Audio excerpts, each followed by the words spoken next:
Hello, good evening, welcome to Easy 8's Online Painting Club. My name's Danny, says it right down there at the bottom of the screen. I hope you guys have all been well. It's been a really good week for me. Well, ups and downs actually. Been really poorly again, but I've come through the other end, and today I feel like a renewed individual. Still got a bit of a cough, I've still got a bit of a runny nose, so if I start coughing, I'm really sorry, but I am doing much better. Like this week I've just been like, I'm sure on one day at the very least, I definitely should not have been at work. I got there. Do you know what? I don't even remember it. I don't even remember what I did. So yeah, I've been really poorly. Over the last couple of weeks, I've been painting my little robot from my Adeptus Mechanicus from 40k. Really enjoying it so far. Lots of progress. Week on week, which is really good because normally when I've been painting, I feel like I'm always being quite slow and I'm not getting very far and it always holds me back and I feel a little bit down about it and I go like, I've got loads more other stuff to do. And it's a constant cycle of just depression. But actually, the last couple of weeks, really quite pleased with the progress that I've been doing and the quality of the work as well. Feels like I've hit that margin that I've been looking for, which has been really good. I've got a few more things to do on them this week. I anticipate maybe another week on the top. I'm not really sure. We'll see how long it takes me to get through this bit. Basically, this evening I'm going to be kind of toning down all the silvers on there, which I finished off last week. I did that over on Discord at the Easy After Party. I'm looking now, there's actually a couple of little pieces extra that I'm going to do, but they won't take me very long at all. I'm going to basically tone it all down by using a black wash all over it, because it looks very bright. It's really cool, it's very comic-y, but I want it to kind of be toned down a little bit so it doesn't kind of in your face so much. And then it's weathering, which is going to be really exciting. Between those two things though, I do have to find some decals to put on them. There's just a couple. I've just kind of put it on there just to make them look like they just weren't like bright colours. I wanted them to have like a little bit of information, or like a little, just some like symbols on them. Unfortunately, in the Adeptus Mechanicus boxes, like the little army boxes and things, you get like these weird little symbols because they're supposed to be Martians and stuff, yeah? I didn't want it to look like it was standard military sort of emblems and info, things like that. I wanted it to be a little bit kind of out there. And well, I've lost my transfer sheet, and that's why I was a little bit late coming on. I've just been tearing up the place trying to find some. I have got a new unopened box of stuff down here, which I've just opened, and I need to go through it to find the decals if there's anything in there. Otherwise, yeah, I don't really know what I can do from there. Anyway, if you're new to Easy 8, it's not a tutorial show. This is just a painting club where you can come along and paint, slap some paint all over your hordes of mountains of grey plastic that we've all got. We've all got that horde of shame. So this is somewhere we can come and make some friends while you do that. While I'm painting mine live for a little bit of company, no matter where you are in the world, you can always watch it back in the replay. So yeah, hopefully you'll find some motivation. Maybe you'll find some inspiration. Do let me know if you find either that, or even if it's just entertainment, because I'm not very good at either doing this YouTube stuff or even putting paint on my miniatures. But I really enjoy it nonetheless, and I hope you guys do too. Last couple of weeks, we've had an astounding flow of subscribers. We're up to 95. It's a really cool number. I never ever thought, I say this every time we get new subscribers, but I never thought that we'd be this high. And 95 is a really big number. Thank you so much. We're just 5 away from that big triple digits. And it's so special. So thank you very much. If you're new, welcome to the show. I genuinely hope that you find some joy in what we do here. I hope you make some friends over here in the live chat with these guys over here. And don't forget to like, follow, share and subscribe. Gonna hit my big subscribe button so that you don't forget to subscribe. There you go. so subscribe please, share the word, tell a friend, tell someone at work if you think that they're into like painting models or something, or if they just would like the show. But actually I've been getting some messages over on YouTube as well lately, people saying that they're really enjoying the show and that they find that there's a really nice mellow vibe to just kind of get stuff done alongside it. Whether it's playing in the background, watching it on replay, watching it live, it really fills my heart with joy to know that people are getting something out of it. So thanks very much. Thanks for talking to me, and see you soon. Cool. Anyway, subscribe. Thanks very much. I'd love to know what it is that you're painting tonight. So if you've got a little project going on today, do tell me about it. I'm not just saying it to farm the likes or anything. I'm genuinely interested in what it is that you're painting. Hey guys, over the last few weeks I've been painting some really cool looking things and some wonderful little projects going. If you're able to, take a photo. If you want to, that is, take a photo, put it over on Facebook. I was told last week that the Facebook link wasn't working. Whether it's the one up here, which is just, obviously that's not a link, that's just like, it's just written there. But there is a link down there in the description.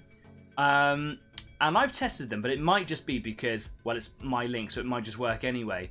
And I've noticed, saying a lot this week, I've noticed that when I save info to the description for the stuff down there, it seems to cut the last little bit, just like the last tenth or so, off the end of all the links and has like a little ellipses. And it still sets it as a hyperlink, so you can still click on it.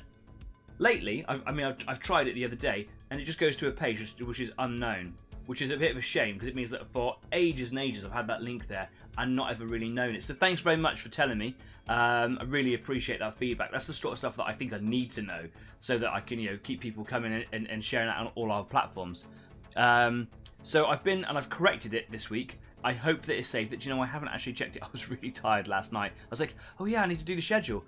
So I've changed it, and hopefully it has saved it. I tested it. It works. I just hope that when it's saved and uploaded, that it's done the thing for you. There are a lot of other links in there as well, because there's loads of other links of just places, not just platforms for Easy Eat, but people who've got their own businesses and wonderful people out there, like painting services, model supplies, loads of stuff of just people who I've met and I enjoy the company of, and I think that they sell some wicked products. There's loads of stuff that down there as well, and I've been through all of those links and made sure that they're all working as well. Again, I just hope that they have survived the upload. Because it seems to be when I go upload that they just kind of like go, no, just going to cut the end off, and then they don't work anymore, which is a bit of a bit annoying, really. It's a little bit of a nuisance. We've got Staff and we've got Jeff joined us in the live chat over there. I can see that Staff's complaining that I wasn't there in time. I was trying to find my transfers, man. Oh, hassle. Jeff says he's drawing more stone into foam, cheating all of this bocage build. Yes, a lot of bocage. If anyone wants to know, Jeff is my dad, and he owns Purple Line Creations, where he makes bespoke models, terrain, buildings, or any kind, historical, fantasy, sci-fi, whatever you want, and he's really particularly very good at it. And bocage seems to be his main his main source of income. His bocage is very good, by the way. Would love to see some photos. Do pop them up on the Facebook page. If you're going to put photos of your stuff on Facebook, you have to put it as a comment to this week's schedule. Because otherwise you can't post stuff to my Facebook page. Don't know why. Facebook just doesn't like me, apparently. Anyway, it's a Friday. Happy weekend, all. Cup of tea for the weekend. Cheers. Stafford says he's built another stug. Ah. Oh, that is the first cup of tea I've had in a very long time today. That was lovely. Anyway, enough about this business. Let's get on over to the workbench, shall we? Here we go. So, on my workbench today is my Castellan robot. I really enjoyed painting them just because they're so big, they're bold, they're easy to look at, aren't they? There's just big open spaces to paint on them. And unlike a tank, where those big open spaces would just be flat surfaces, generally, I suppose, this was like lots of curves and round bits and stuff, and it's been a pleasure to paint. I really liked the effect. It was totally accidental that the washes have made over the... Oh, hello. Got a live one. And again, crikey, it's going to be one of those days. Got a nice wash over the top of Seraphim sepia, and it's just kind of settled in some like nice little patterns. A little bit harsh here, but I'm not too fussed about that because it's going to be weathered. But just generally all over it, it just looks really nice. And it was totally unintentional. I was just trying to soften that orange down. I compared it to his little brother, which is much busier because of all the damage on there. And while that orange has been toned down some, you can't see like all that patterning that the wash is made because of all the weathering over the top. So I wonder if that will, get lost eventually. Doesn't really matter, I just wanted to tone that orange down, but hey ho, there we go. So, as I was just kind of introducing the video, I was like, oh yeah, there are a few more silver things on here to do. Tiny little bits, really. This little plug here needs to be silver. There's a little eagle aquila on his chest, that needs to be silver. There's a little plug thing here, a little socket. I'm fairly certain. Checking for consistency. Yep, that needs to be silver too. And there's some sort of little voice speaker, I assume. That needs to be silver. That'll just take me a second to do those little details on there. And on the back, these little back parts inside the, backs of the car things. I just kind of wanted to break up all the monotony of all the orange. So as you can see on here, I painted them. They look quite nice. Yeah. So that's what I've got to do before we get too far today. Then I'm going to put a little transfer in. I'm going to put a little transfer along here. I'm going to put a little transfer here. And I'm just trying to have a little look now to see if there's anything else I need to put on here. Yes, there's like a little symbol of some sort just here as well. They don't necessarily have to be the same symbols. In fact, it'd be quite nice if they were different. This one is a number 3, so I might put another number on it and make them look like they're from like a big supply of robots. I could have like 27 on there, couldn't I? This symbol, it looks like it's like a hazard symbol, but it's actually some sort of weird alien symbology in there, which looks really cool. My auto focus is rubbish, isn't it? There we go. Bring my light in a little bit closer. That's better. Bringing its light too. There we go. And on the back here, it took me ages to work out what it was. I thought it was like sort of, again, alien symbology, alien text up there. But when looking closely, it was actually Jeff, my dad, who pointed it out. Who on his really tiny screen, probably because it like dominates the screen. On mine, it's like a tiny screen far away because the other side of the room. But even looking at it here, I couldn't really see what it said. But it says Mars, or it says like a date, then Mars on there. I was like, these aren't from Mars. Maybe they're supplied from Mars, but they're Riser. So I just like the fact that it looked like it could be some sort of indescribable text that you couldn't see because of weathering or just whatever. So I just put some weather patina over the top. Weather patina, that's better. And you can't really see what it reads anymore. But it's just those 3. Oh, there's one here as well. Look. So there's a weird little alien icon. 1, 2, 3, 4. I just can't find a sheet of transfers. I don't know what I did with them. But down here I have, see it up in the top window there, Sidonian Dragoon, or the Ballistari Iron Strider. So the Iron Strider set, the funny stalkery thing here. It's like one set that can be turned into 2 things. So you can have the guy jousting with like a big lance, which is my favourite, or you can have the guy like on the front where it. Oh, do you know what?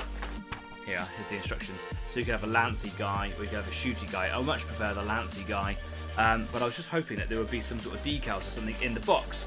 So that's why I was a little bit late on. I was just having a good old rummage. I've got sprues everywhere. Oh, look at that. There's transfers in the box. Yay. Today's game can continue. Right, I'll find the other one tomorrow morning. Because I had a tidy up a few weeks ago. Do you remember I had the landlady visiting with some guy from the council, and I just kind of hid everything behind the white screen in the background over there. So it's probably in there somewhere. Anyway, I can carry on uninterrupted. So first things first, gotta get some silver on here. I do eventually need to decide what colours I want to do, or colour I want to do on this. I assume it's some sort of fuel tank. I'm thinking something that's going to be on the opposite side of the colour with this, so probably in the blues to like sort of maybe. Dare I say mauve, those lighter purples, sort of bluier purples. I just think it would be a nice colour that will offset against the rest of the orange on here. Don't want any more warmer colours on there. No. And then, yeah. But first things first, let's get that silver on there that I want to clear up. So I'll probably go for this one. I'm going to use a couple of my tiny little brushes here because they've been very useful in getting into all the tiny little creases and crevices. Yeah, I think it's going to be the blue one again. So here we go. Anyway, let's get some silver on here. Been looking forward to getting here all week. Do you know, it's been an absolutely fantastic week. We went out on an Easy 8 road trip last week as well. Last weekend, it was just fantastic. I got so much exciting stuff to show and tell as the evening goes on. Anyway, I'm gonna just put this on the Easy 8 Wazomatic, but I've been told by some of you guys that the new microphone picks up everything around me, even though I've got a filter on, like some mouse clicks or whatever would get picked up. But apparently the Wazomatic is very, very loud. So what I'm going to do today is I'm going to go to the Wazomatic and I'm just going to mute my microphone.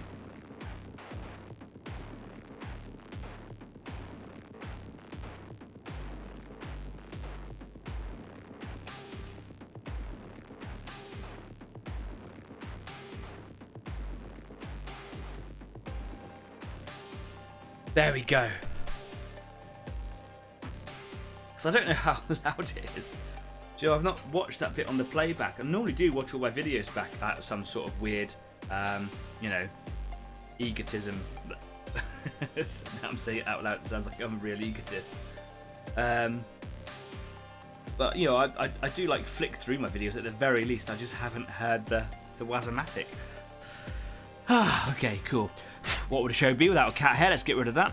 And just going to go straight in this little area. I don't even know what this would be. My sleeves are hurting.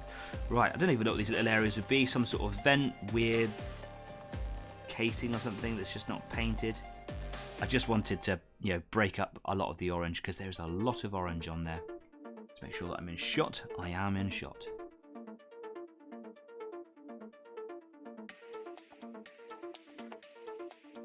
"95 subscribers. What happens when we get to 100, huh? I mean, we get an extra digit, that's for sure. But, yeah, like I was saying to some of you on the weekend, I wonder if the algorithm for YouTube changes around about the 100 scale. It must do, right? It must do. 100's like a big number. It's a big deal, right? And of course, if the algorithm changes, then hopefully it changes in our favour. But, you know, more people might be introduced to the show. And that's, of course, what we want. We want the community to grow.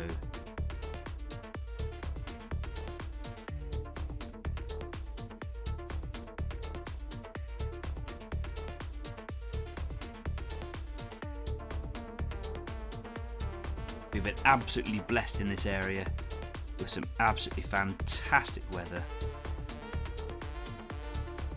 It just has, you know, everyone feeling happy, doesn't it? At work, everyone's feeling good.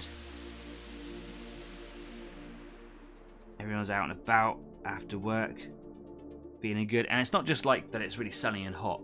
It's actually been relatively mild, but just picturesque blue skies. A nice little breeze that's not too cold, just takes the edge off of the sun when the sun's been, you know, at its highest for a little bit. Just wonderful weather. But of course, in the studio, that just translates as it's going to be a dry heat. So, yeah, it's warm in here. I've got some concerns about when the summer kicks in properly, because last year I had to have a big fan under the desk for most of it. And on my tiny little microphone, on my headset, you can't hear it. But with the big microphone, I've got a feeling you're going to be able to hear it. So I need to sort that problem out. So I don't want that just chopping away in the background while I'm doing stuff, you know? That would be rubbish. Just need to clean the paint off my brush there, because it's too far up the sides of the bristles. It's going to wipe off on the sides of this very, very narrow space. So what I'm going to do, just get a little bit of paint just on the very end of the brush.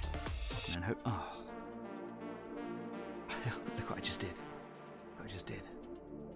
What a nightmare. Licky finger syndrome. Let's get a brush. Let's get some water. And let's clean that up. Gee, I'm glad this goes on YouTube for everybody to see across the whole world. To see how rubbish actually I am.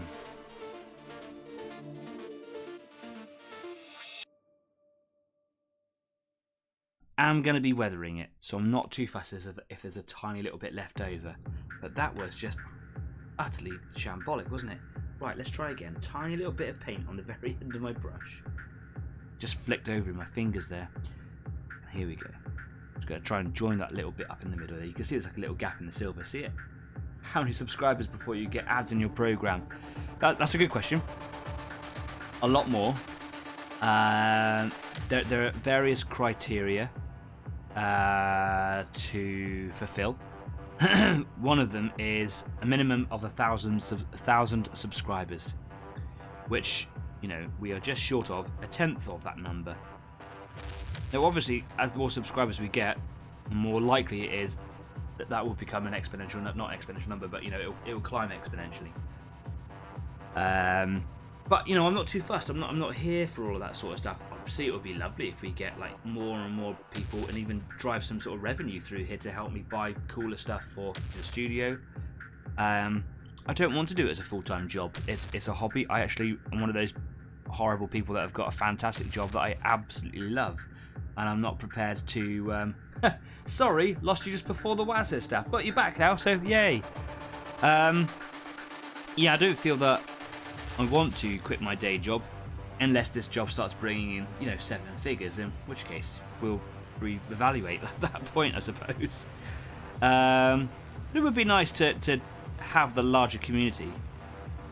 But that's only one of the criteria. Then you have to have one of the two following, and I say two following, I can't remember what the new one is. There is one that is relatively new. The other one is you've got to have 4,000 hours of viewed content. So that doesn't mean I have to make 4,000 hours. I could make an hour show and people watch it 4,000 times. So obviously the more content that I make, the more that people will see. So yeah, it kind of encourages you to make more, right?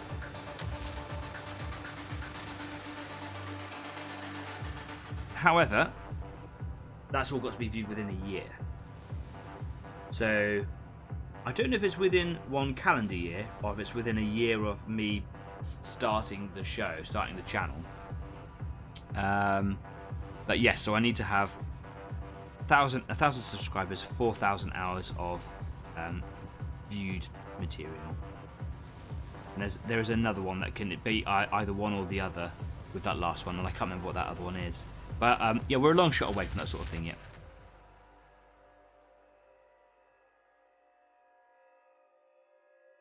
And whether or not that I'm, ready to quit my day job and do Easy 8 as a full-time thing, it certainly would be nice to think that the community would get to that sort of size. For sure. Am I open to reason with it? Yes, I am. I just really enjoy my job and find it valuable and rewarding for me mentally. It's a way of life. It's not just a job for me. So yes, it would be an interesting internal conversation for a long time, I reckon. But if it was generating lots of money, then I think it would certainly sway me. Money doesn't make you happy, but it's more comfortable to cry in a Lamborghini. So yeah, cheers to that.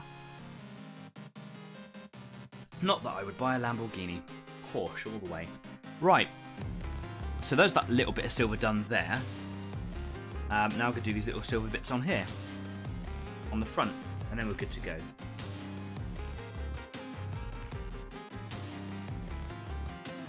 Imagine driving a Lamborghini on the roads near where I live. Welcome to the rural west country of the UK, where Italian sports cars are not meant to be. We'd rip the sump right off of it, and the fairings, and oh,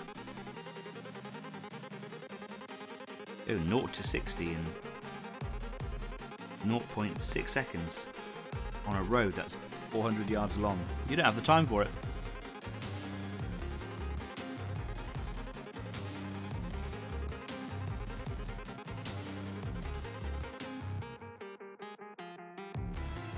Some sort of little weird plug socket thing, charging dock or something.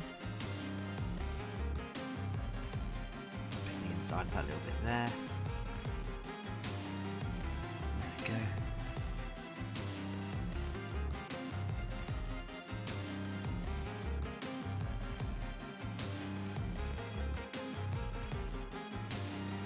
Jeff says, you could just do loads of videos of you driving your tank you buy with all your YouTube cash. Yeah.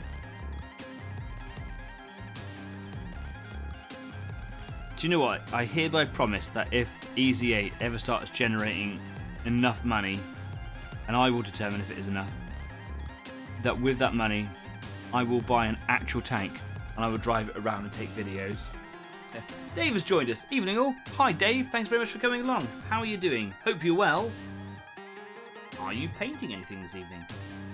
Yes is the correct answer.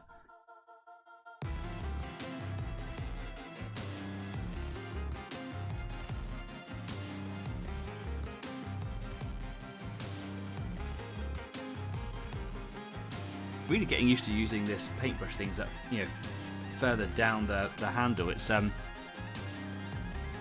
really doing stuff for me.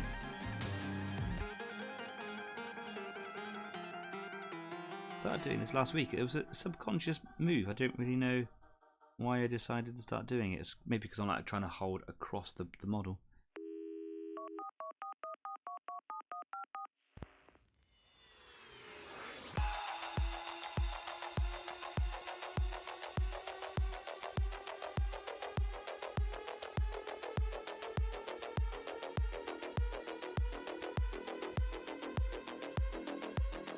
Okay, 2 more tiny bits left, Another little plug socket thing here.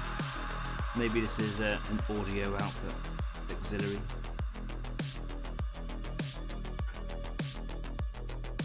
.5mm jack.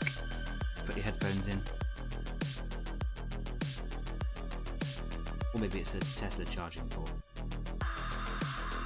And it's just lost a little cover.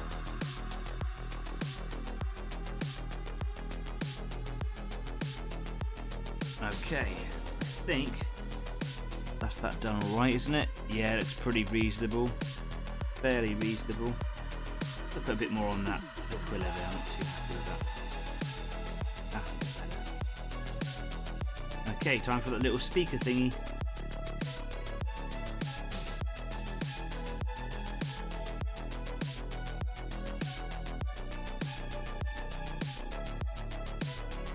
Called the Voxes in the 40k universe. A Vox.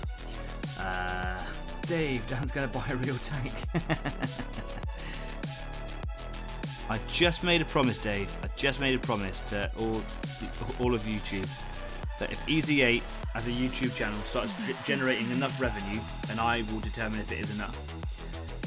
That with that money, I will buy a real tank, drive it around, take videos, and put them onto YouTube.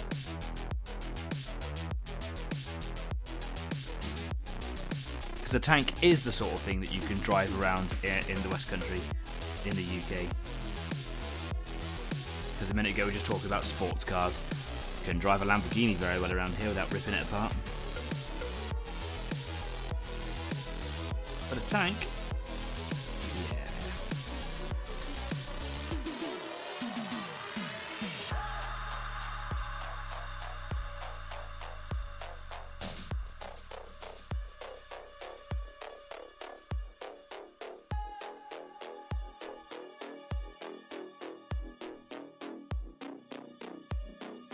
Cool-o. We are done. That's great. When are you buying it? When I've got enough money, Dave. Tomorrow. 50 grand, wasn't it? I'm sure that's what you said last week. Or a couple of weeks ago. 50 grand. The watch is running out of battery there. Right. More tea. Got a bit of a headache today. Maybe it's just the sunshine. Right. Get rid of these brushes. Just for now. Okie dokie. So, I need to use my little tray palette. I've got a couple of metal pallets for the airbrush for mixing in, and a little spout on the side. But actually, it'd be quite nice to have it quite nearby rather than on the big thing over there. It's also quite dirty. So, the Silicanum Grey, a wonderful colour contrast thing, makes it 50-50 with water, makes a really good stain to put on the Vallejo Silver. So just going to give that a really good shake. And once again, the Stuart was 300 grand. No, I got 500, I got 50 grand from. Get 300 grams. Yeah, do you know what? I'll buy it. If I get that money through Easy 8, I'll do it. I'll have fun driving it. Of course, I have to do a driver's course, won't I? Anyway, I'm just going to mute my mic while I wazz it up. Wazz it up.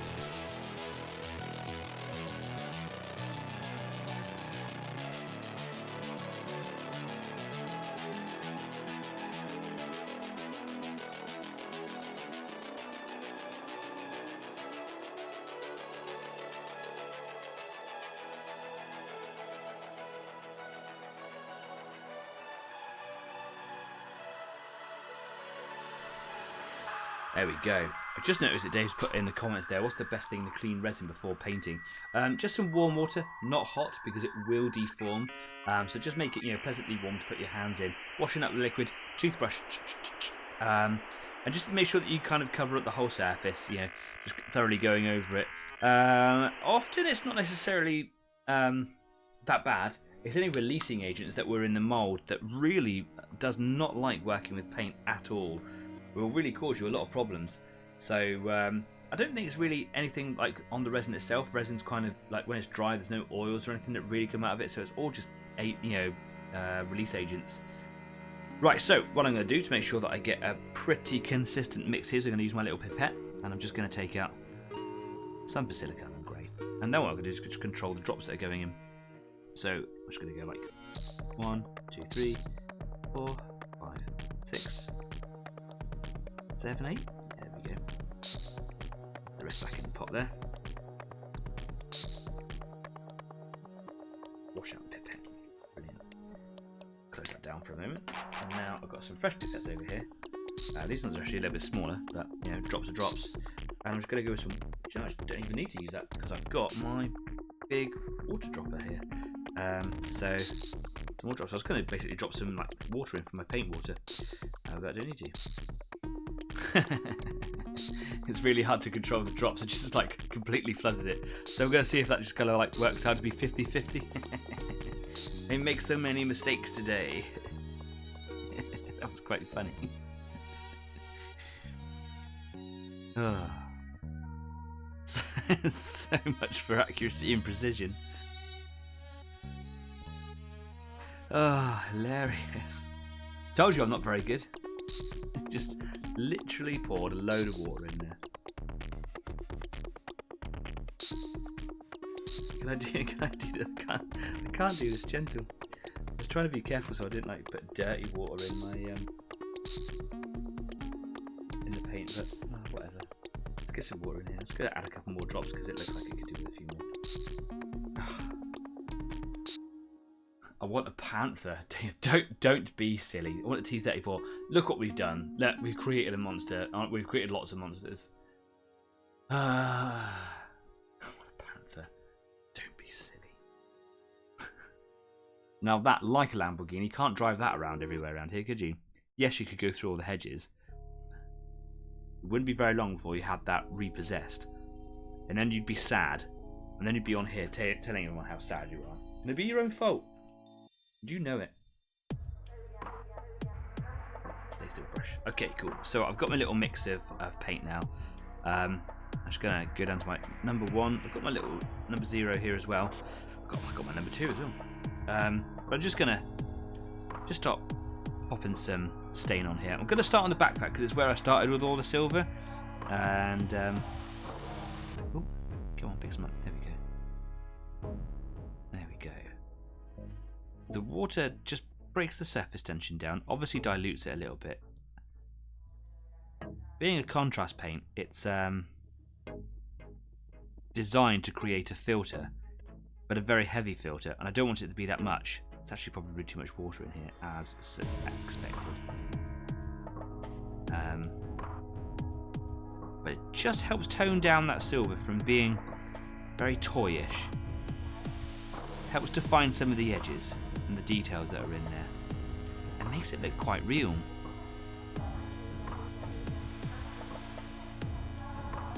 I'm going to add a few more drops of paint in there because, yeah, very clearly I just went crazy with the water.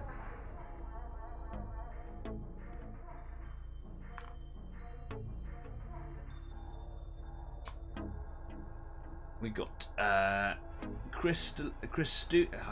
seen your name before and I never pronounced it right last time. Christulus? Christulus. It's not about the number of monsters you make, it's about how many you get painted. Yeah, absolutely. Nice to see you again, man. I hope you're doing well. Thanks for coming along. Let's stick a couple of drops in here. Yeah, like that. Nice. We could always buy a Porsche. We could always buy a Porsche. Here comes the Tiger reference. The Porsche Tigers weren't very good. It was the Henshaw one that actually saw design. Yeah. There must have been a reason that I didn't like Porsche's stuff. So I wouldn't buy it, personally.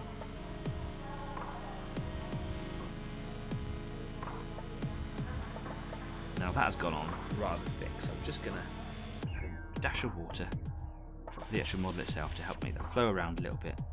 I don't want it to build up very much. This isn't a wash, and because it's a contrast paint, when it dries, well, when you put it on, it starts to dry, and it's very easy to damage the look that you've made.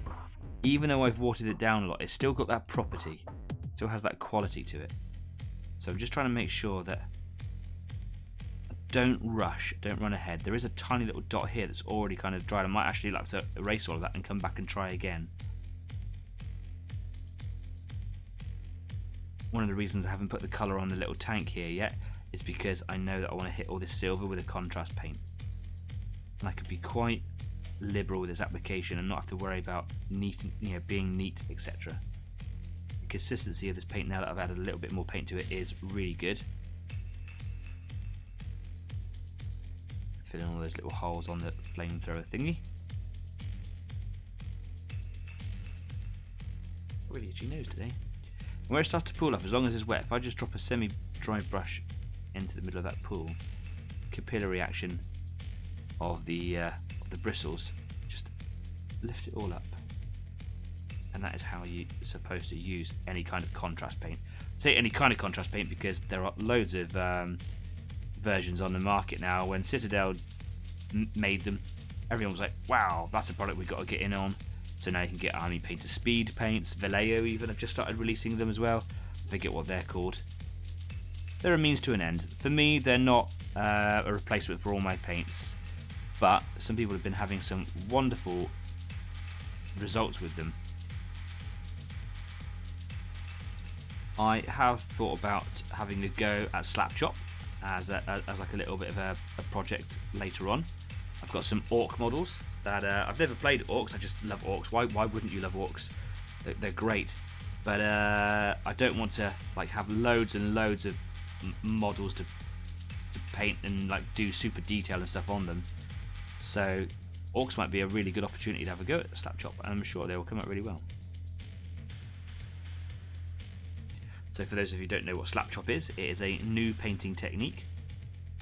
I say new, it's a fairly new technique where you spray your whole model black, dry brush it massively with grey, then dry brush it nearly as massively with a slightly lighter grey, and then basically work your way up all the way up to white. And then you use speed paints over the top, and because contrast paints or speed paints are transparent, they're semi-opaque, they are affected by the colour underneath them. So you get this really cool, easy effect. It's a really quick win. And the more time that you spend doing it, if you don't just rush it out, it looks really good. It's virtually professional standard. And then of course you can just pick up little details and stuff afterwards.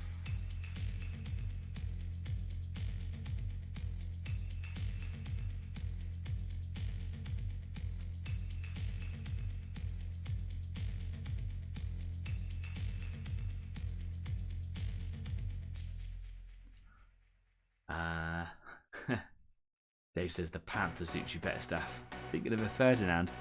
Yeah, didn't do very well though, did they? And Dave is right. Panther suits you.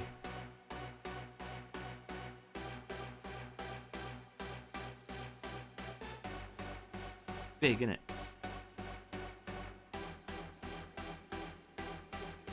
To be fair, the first time you stand in front of it, it is an enormous tank.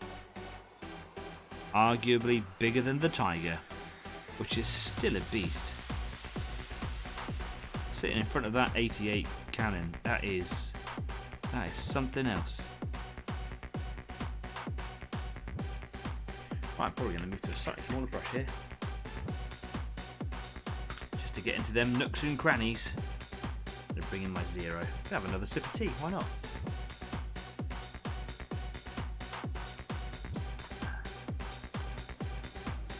Christula says, for me, the speed paints fall into the I don't feel like painting this belt category. Citadel contrast line tends to be more versatile in my opinion. Interesting opinion. I've not actually had a go with any other type of contrast paint, like the speed paints from Army Painter, or the Vallejo, the new Vallejo ones. I was kind of fooled by them when they first came out as a, when something sounds too good to be true, it usually is. But they certainly have their place. But they're not a replacement for putting in the time and effort. But like you say, they've got their uses. if that is just going to not bother painting this belt, then yeah. Like right now, I've watered it down. It makes an excellent wash for silver. I didn't find this out by accident. I think it was a Duncan Rhodes video. I was like, wow, I think I want to try that. So I was straight out and off I went and bought some. And he wasn't wrong. He wasn't wrong at all.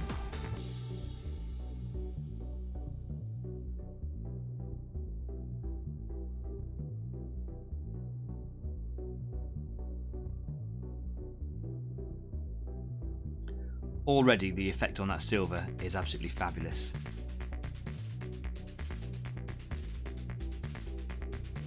It's really good.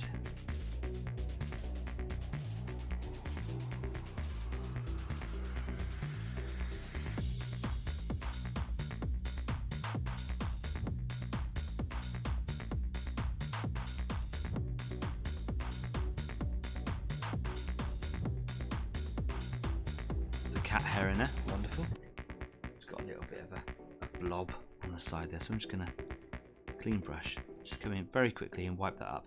If I start making mistakes like that, it's really important to get that away straight away, because literally as soon as you put the contrast paint down, it starts to congeal, and like I say, it will leave very quick tea stain if you try to move it around once it started to got a stain to set.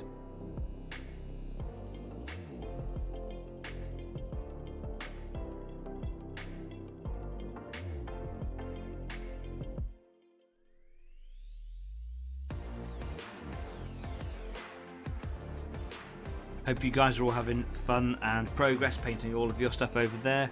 Do let us know if you are painting something. I am genuinely interested. Don't forget that you can put pictures up on Discord or on Facebook if you want to. I'm being a bit clumsy today, but I'm having a good time, so I'm going to forgive myself. Look at the mess I just made there. Pinball machine just bouncing off from wall to wall, stumbling into different areas. Crazy.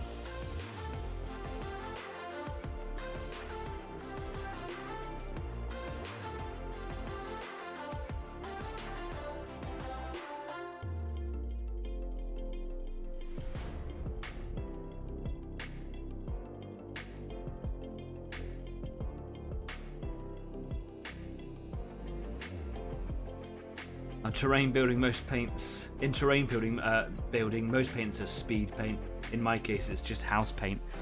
Yeah, you also get some really good colours for the sort of terrain that you normally build. You've really worked it into your palette really well. But that sort of speed, that sort of style of speed, I suppose, is kind of not what speed paint is really referring to. So speed paint is contrast paint. And it's what I'm using here now. It's a special formula. It looks and feels just like a shade, which is what Citadel call a shade, but like a wash. So it's a very watery and a very semi-opaque to transparent paint. But it's a property that it has where it has a much more efficient like filter effect. So it's got a bigger surface tension. So rather than it spreading out and running off onto all the creases, which it does do to a degree, it does help filter the background colours. If you add water to it, you break down that surface tension. And like I say, because of its semi-transparency, it is enhanced or otherwise affected by the base layers underneath it. That's the key thing. It's about affecting its base colours. If you're just painting it onto something, it's not going to do the same thing. It still runs into all the creases. It's still going to run, moves around, but it doesn't flow as freely. It has a certain thickness. It has a certain cleanness. It's a very unique thing. And you can buy medium for it as well, so contrast medium, so you can turn any ordinary paint into a contrast paint by adding enough of that medium to it. I think that is designed to dilute those contrast paints down without taking away the property of a contrast paint. But it does mean that you can make your own as well.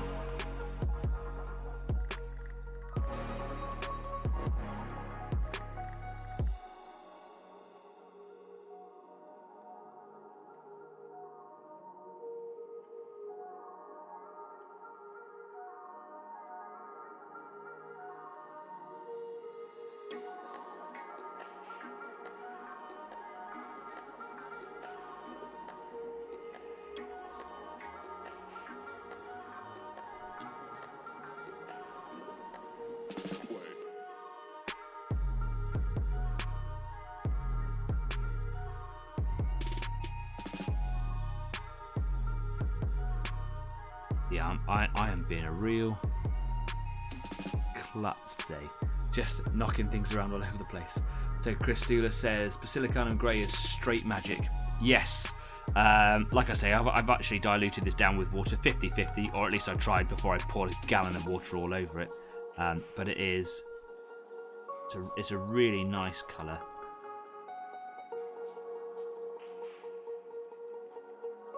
And it's working wonders on my robot here right now.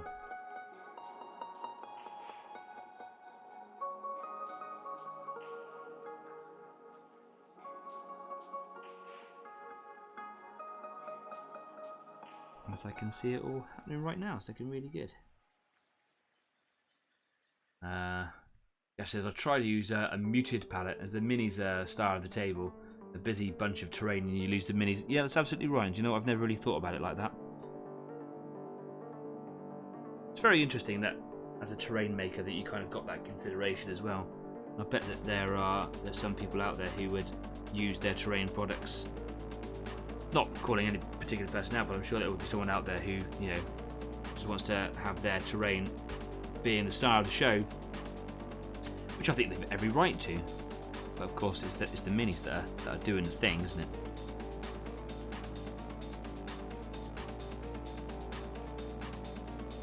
Just checking over what's already dry, just making sure there's no like horrible anomalies or anything like that. Bit of a one here on the back of the gun there. Can you all see that? Hopefully it'll come into focus. Doesn't really show up on my monitor very well, but just on the back here, bit of an anomaly halfway along that. Why that little cylinder thing is there? Little T stain just here. If I can tone that down a little bit, I might go back and wash it.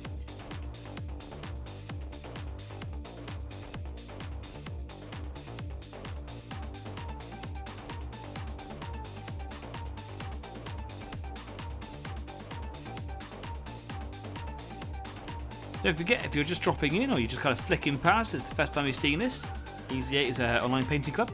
If you want somewhere to come and paint all your miniatures or any hobby stuff really, and you want a bit of company, we live stream every Friday between 7 and 9 GMT. And of course you can always watch it on the replay as well. So if you're just looking for a bit of company whilst painting all your stuff, this is one of the places where you can go to. It might not be the place, I hope it is. And if you like what we do, you can follow us more often. You can follow us on Facebook. You can subscribe to the show. That would be awesome. And I would love it if you did. Lots of subscribers lately, and I'm genuinely over the moon about it.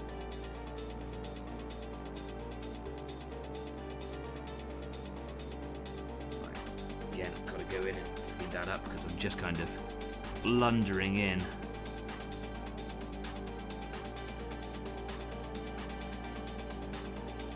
Again, only because I know that I'm going to do some weathering in there in a bit.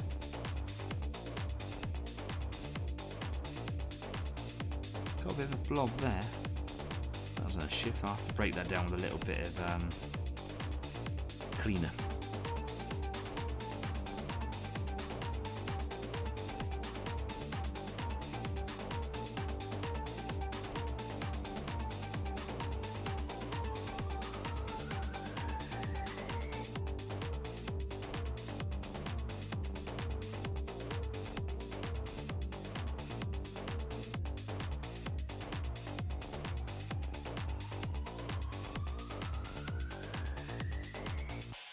Got a couple of digestive biscuits just to the side of me.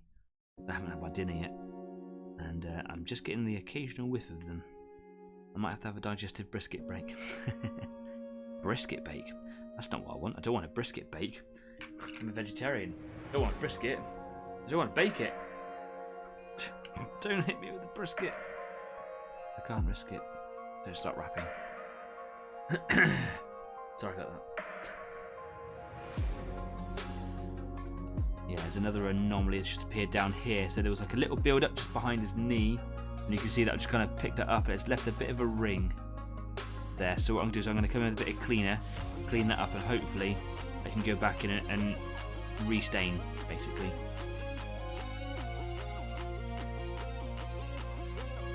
Then mix a bit more water in there because it's actually drying in the palette a little bit and I want to keep it nice and fluid. The trick is, I think, with any kind of contrast paint or speed paint, is to slap it in thick and just kind of give it a coat all over. This comes out of when they were first released with Citadel. The kind of advertising motto was one thick coat, because obviously if Duncan Rhodes is two thin coats, saying that turned into his brand. It was a way of kind of introducing people into the hobby, getting it painted really quickly and not worrying too much about it. So yeah, one thick coat became the motto, but I think that kind of gave people the false impression that with contrast paints you can just slap them on and be done. But there enters the issue of if it's too good to be true, it probably is scenario.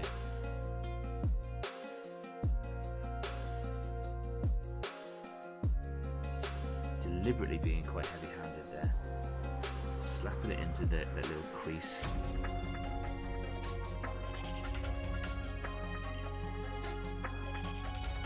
Quick clean up around the outside. Two Trailer Park Girls. I'm doing it again. I'm doing the singing. Are they chalky digestives? They are not chalky digestive. It's superior digestive by any standard. They are just the standard ones.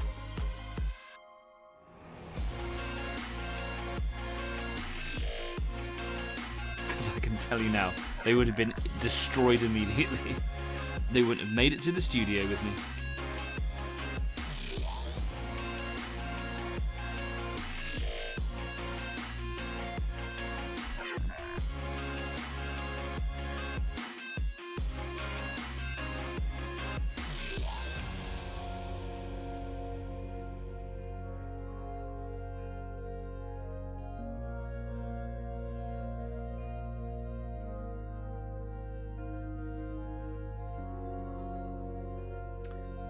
Do the chest emblem is I'm going to use my really tiny brush again. What have I done with my very tiny brush? Honestly, where have I done it? Oh, there it is. Okay, cool, brilliant. Just to afford me a little bit more precision.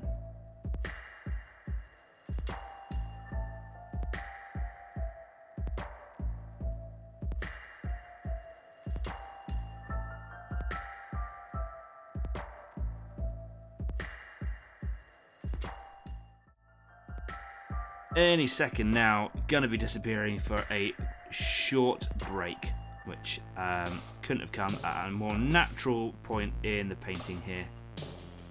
Still got to do the arms, all those interior arm pieces, but it gives me an opportunity just to go back over what I've done, find any issues, any errors. Stasis got chalky digestives, nice one. Just gonna go see if I can find any inconsistencies and just kind of neaten them up a little bit. Any errors where like they looked like there was a big stain and I tried to move it and it's turned into a clean patch. It just looks a bit bad sometimes.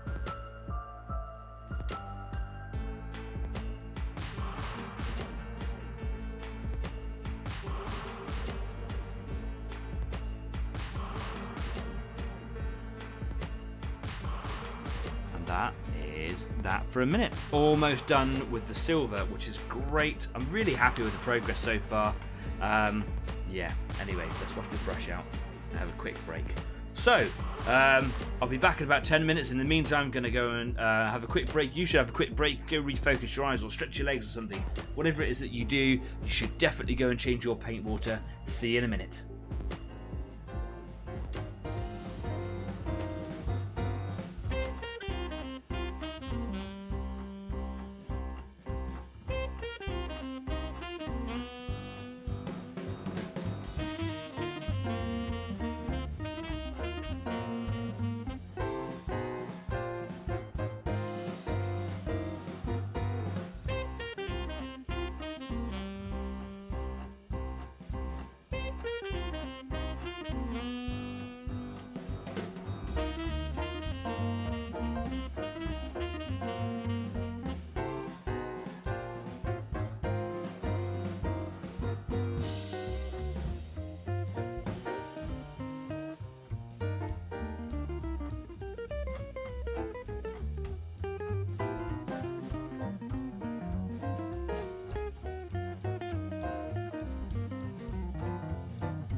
welcome back.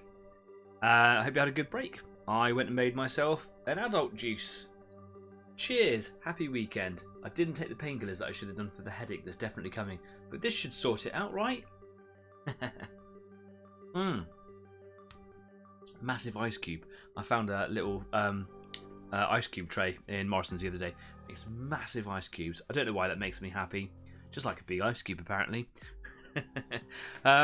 Yeah, I hope your projects are going well this evening. I'm very happy with mine. I've just started trying to neaten up some of the little blotches of the contrast paint.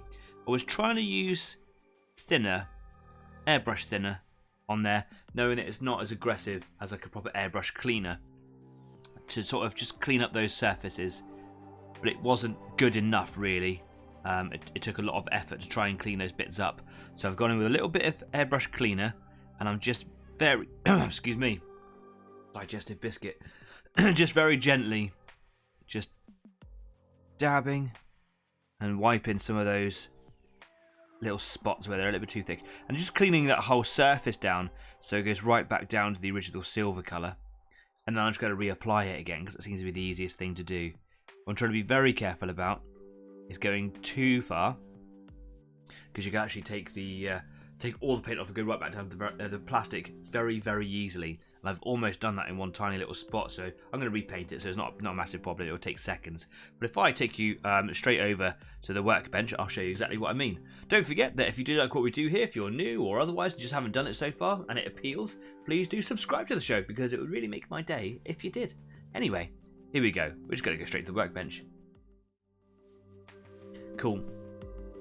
So, for example, you can see on the side here, that's probably a little bit brighter just on this little circle here, and I've gone very, very slightly into the orange, which is underneath the silver colour there.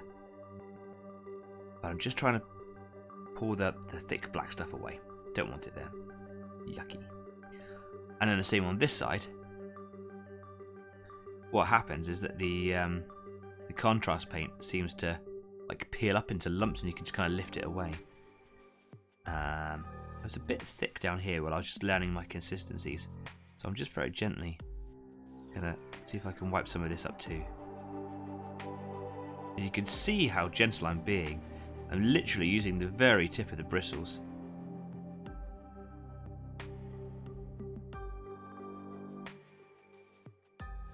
You can see it starts to make like a clean patch, and then you can wear away at the edges of that patch and just pull that colour back. And I'm moving the colour around a little bit. It has congealed. It is like a solid mass that I'm moving around, but you can pile it up and use it as a bit of a weathering if you wanted to, like, you know, like oil stains or something, or kind of grime.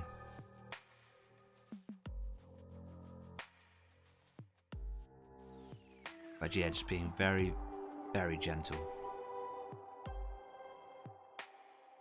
And then on the back of the gun here, it was, if it shows up on the screen, it was very, very thick, heavy black here. I didn't like it at all. So this is an area that needed to come back as well. So I've done the top bit there. It's very, very shiny. You can see the difference in the colour. So very, very dark, very, very bright. And it's just the back here that I'm doing as well now. Lift all that away. Lovely. It's a bit thick down here, so I'm just going to pull some of this up too. Actually helps with the look. It's like doing highlights.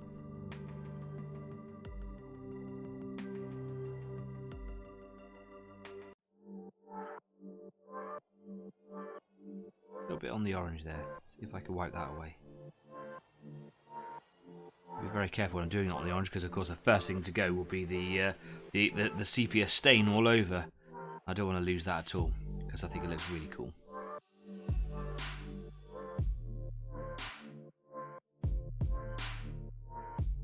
There's a little bit of a stain, patchy stain down here, which I'm a little bit reluctant to do, because if I do this, it's gonna make a clean spot, which then I've got to fill in a larger area of stained silver, so I've got to match it in.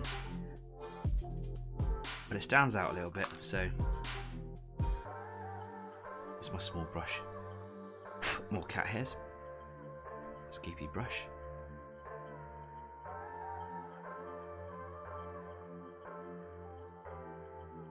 It's the coffee stain bit, the outline of that stain that I'm really trying to affect.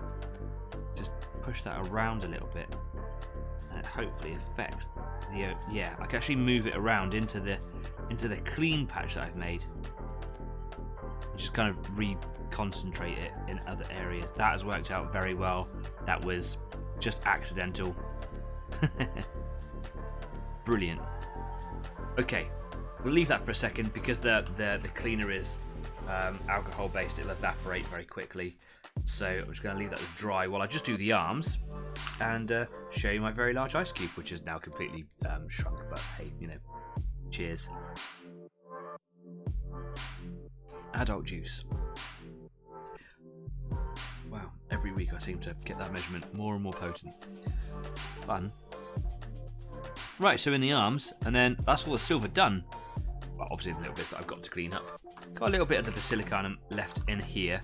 Gonna add a bit of water to it, and hopefully it's still good to go.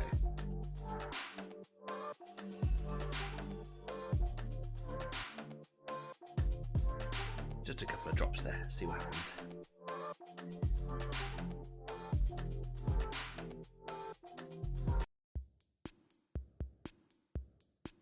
Starting to dry in the palette, but it looks like I could still got a little bit of use out of this, which is great. Get my brush out.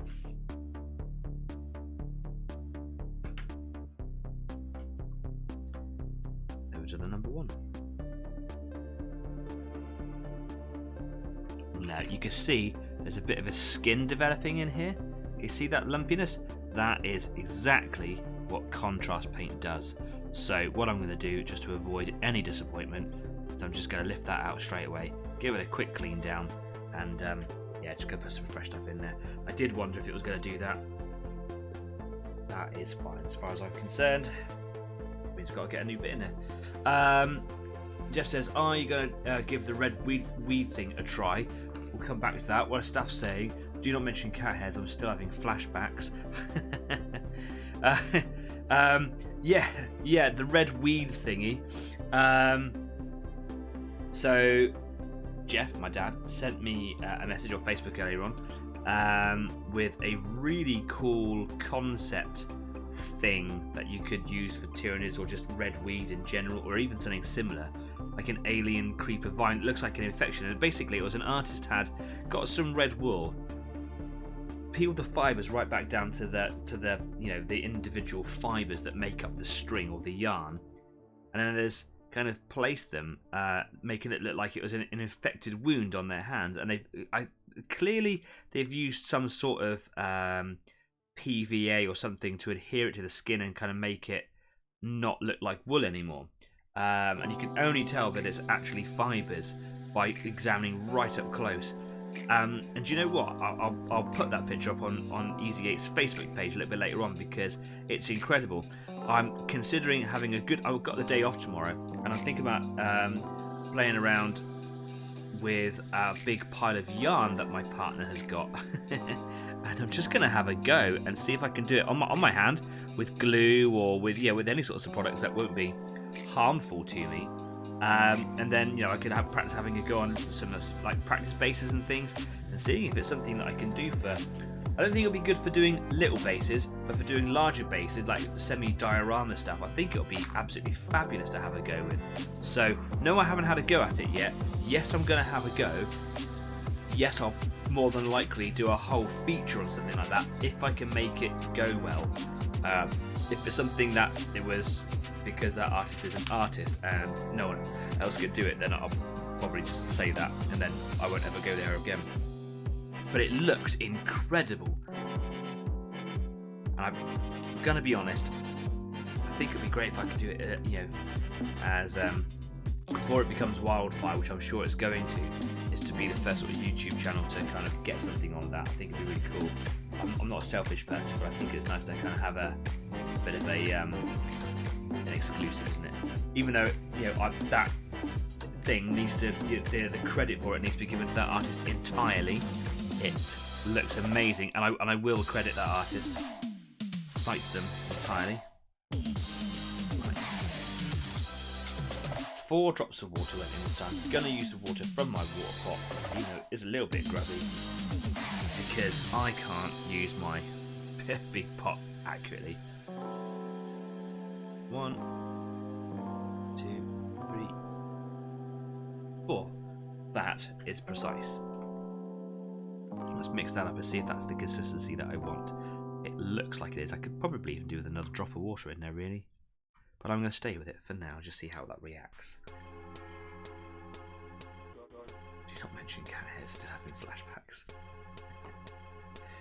For anybody new that's watching, that's his cat glued itself to one of his models. And then ran around the house, destroying everything on the way. It's a brilliant story, and frankly, it needs to go to being made into a movie. Like a short film or something. I'd buy it. Right. I mean, it's distressing for the cat, of course, poor thing, but, you know, hilarious. So, last little bit of silver staining.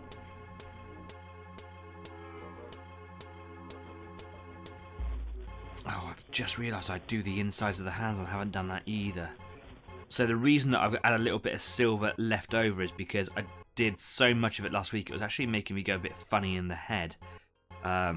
Insert "you're already funny in the head" jokes here. But yeah, I'd kind of focused in so much on it that I was kind of losing the will to paint on that evening. I stayed on Discord for a little while, was chatting to a few of you on there. But yeah, then I had to call it. And then obviously I got poorly and I had forgotten about my status on this.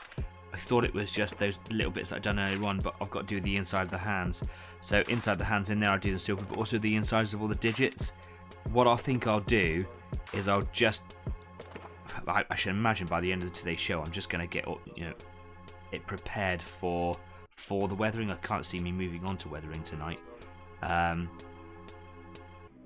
I'll get the insides of the hands done over the next couple of days. So I've actually got the whole weekend off. I haven't got the whole weekend to myself because I've been invited by a member of the community who lives fairly local to go and learn bolt action with Kez, who normally joins in the live chat. So it's actually a bit of an easy 8 first, just the community getting together to actually play games together. I've not played bolt action before, and I'm really, really looking forward to it. It's going to be wicked. You know, I'll give a full report on what I thought of bolt action next week.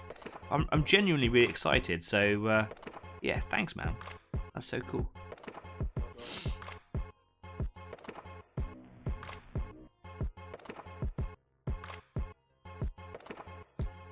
Chances are tomorrow morning I'll just come back up to the studio and I'll just do all those little things that I need to catch up on. And tomorrow I'm also going to have a go at repairing my compressor for my airbrush.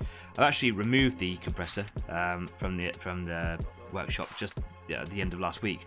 But then with falling poorly, I just didn't have, even though I could have done it, I just didn't have the want in me to do it.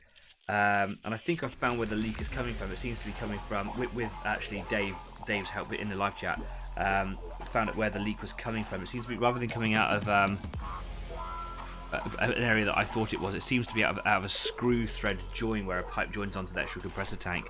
And I'm going to be very brave. I'm going to take it apart because here, I stole from work, don't tell them. I bought some thread locker, so you know, I'll be able to like just put a dab of that onto that screw thread and hopefully it'll make the seal stronger and last longer.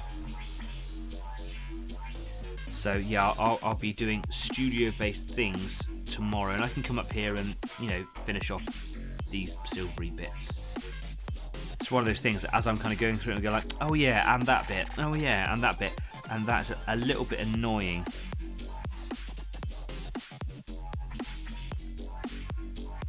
Okay, just get rid of that blob. There we go, nice. This side of it here. Smear a bit of paint on, and if it gets a bit of a blob, starts to build up, just go and pick that out. Nice. Back of the gun. Jeff says, bolt action. Did you want your tigers back for a while? No, it's fine actually, thank you. The person who's invited me over has everything ready to rock and roll. So like miniatures, even the tables all set up ready. There's like a bit of a campaign, or yeah, not a campaign, but excuse me, a bit of a scenario is the word I was looking for. Set up, ready to rock and roll. It's all ready. But thank you. No, I don't need those miniatures. For those wondering, I painted some tigers back for my dad many years ago, before Easy 8, just at the beginning of Easy 8 actually. No, it's all good, thank you. Got a bit of a cough, let me just mute my microphone a minute. Yeah, still got a little bit of the poorly in me. Like I said earlier, feeling much better.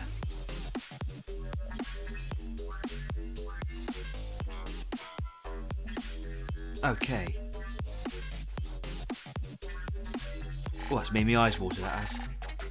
Silver looking much better. Oh, gonna cough again.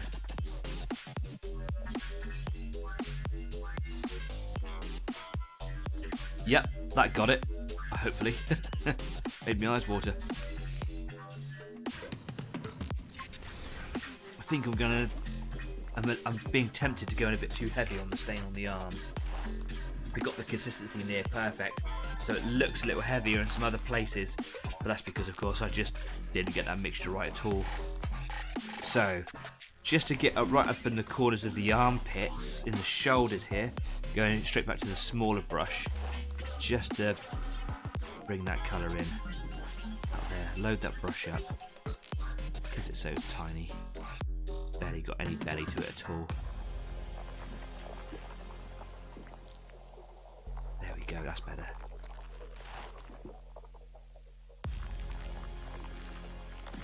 Move it around a little bit. Such a problem with contrast paints. If you're used to using washes or GW's shades, you'll move them around until you're happy with it, and then you leave it alone. It dries a few minutes later, and then you carry on with your life. With contrast and speed paints, if you're doing the same thing, you've got about 2 or 3 touches with it. Get it down, move it, leave it. Because that's when it starts to it congeals almost instantly. What I've just put in there now is already congealed. It's not dried. It has congealed, and I'm going to have to get some cleaner in there again just to move that little patch in there. That's how quickly that starts to set. And it can be a bit of a nuisance. I'm not so used to it that I am able to kind of get it where I want to go before it starts doing that. Yeah, just break that up a little bit. Lovely. Brush out of all of that cleaner. Staff says, Jeff, we're playing tanks this week. Would you like to join us? You can borrow a German tank or 2 or 3 or 12, whatever it is Stafford's got.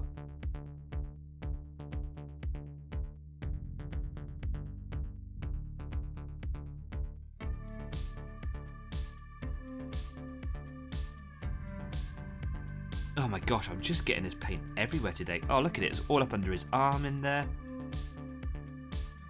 Being a bit heavy-handed today, aren't I? It's alright, I'll go in and clean that up in a minute.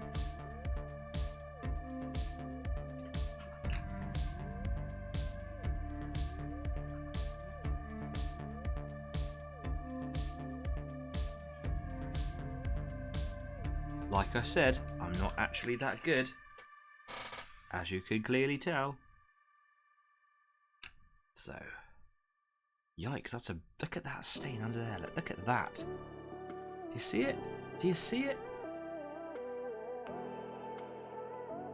Just here? Goodness me.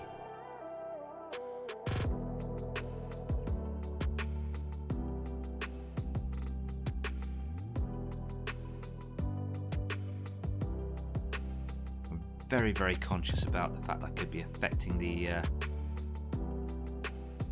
stain, or the brown stain on the orange here.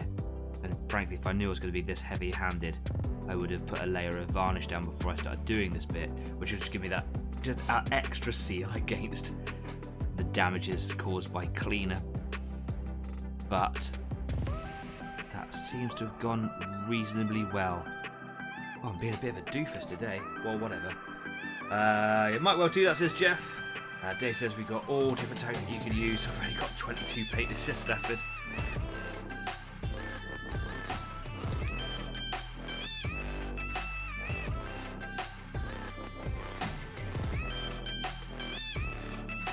Okay, we are done on the silver. Excellent.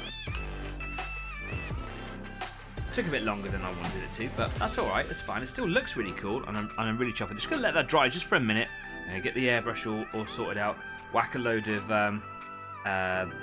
varnish on there, get these symbols on there, just some of these symbols, just pop some of those on there, and then, yeah.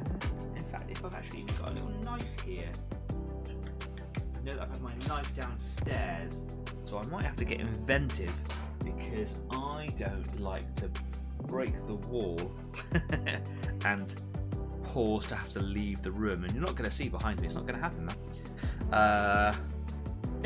I want Italian tanks, quick game only. Got no Italian. Got a couple of Char Bs here though. I'll go quick. Got some Matildas. Yep. Oh, yum. Right. Do you know what? I'm going to come away from here for a minute. Let's go back. So, on the weekend, a whole bunch of us, the Easy 8 community, we went to Exeter for the Legionary show. Had a wonderful time down there. It's a really small show, but it's a really good show. I went there last year with Jeff, my dad, and it was really small, and very few traders turned up, and hardly any people were there. Not to say that there wasn't anybody there, but it was much smaller than what I think anyone was anticipating. I think quite a few of the traders were a bit annoyed about that. This year, however, it was filled. It was a really healthy sized crowd. There were some wonderful traders there, and there was a lot to see and do.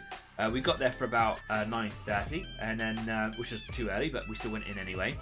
And then like they were trading immediately. We went and grabbed some breakfast. We missed some deals. That was a bit of a shame. Staff will tell you all about that in the live chat, I'm sure. And we stayed there for ages. We were there for about 4 or 5 hours, wandering around, just kind of chatting to some of the traders, making some new friends and whatever there, watching some of the games being played. We bought loads of stuff. Exeter, says Staff. Yeah, it was a great time.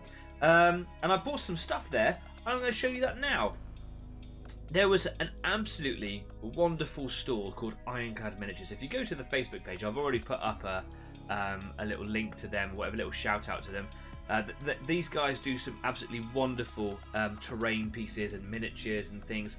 Man, it was great. We walked past the thing a couple of times, and all of a sudden I just stopped. And I was like, these guys do 15mm terrain, historical terrain, which I like to do for Water Tank or any of the 15mm World War II games that I play. Now, if you've been watching over the last few weeks, I've been building terrain boards, putting them together. I haven't been sculpting on them yet, and I'm looking for things to kind of add to them to just make my games different every time. That's what I came across Ironclad Miniatures. Now, just down here, I went and found some resin pieces of railway track. They're not like train set pieces or anything like that. They might be moulded from that. But John at Ironclad Miniatures and his daughter Samantha, I got talking to them for ages, and they're a wonderful pair. They really are. And they were just really, really charming people. Some superb quality terrain. I highly, highly recommend going and have a look at their catalogue online. And just get chatting to them, because they're wonderful people. So I bought 8 pieces of this. Because they're about 6 inches long, and my terrain boards are often, my tables are about 4 foot square. I have tiles that are 1 foot square, and if they was to go all the way along, then I'd need 4 1-foot sections, so 8 of these. Then I also bought some other bits and pieces to kind of make it a little bit different as and when I wanted to.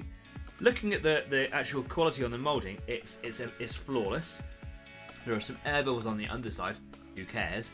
On these sides, absolutely brilliant. There's a little bit of like overspill with some of the, on some of the edges, but it breaks away so easily, and it's really easy to spot as well.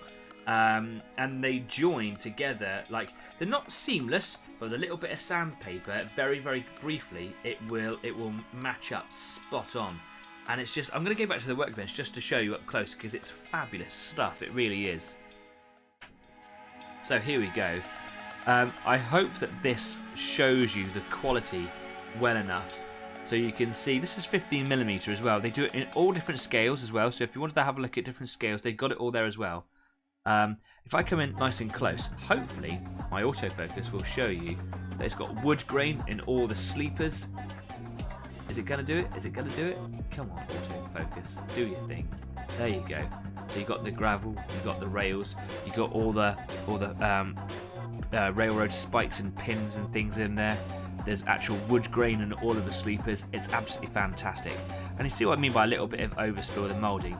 It's just here on here. Do you see that little piece here? If I just put my thumb on here, just pull that away, it just breaks away. So it's going to be super easy to clean that up. Then chuck that in the bin so I don't spear my foot on it. Yeah, absolutely brilliant. So what I did, I grabbed a load of those pieces, and what caught my eye was that there was a double section. How wonderful is that? So what I could do is I could have a piece that connects onto here.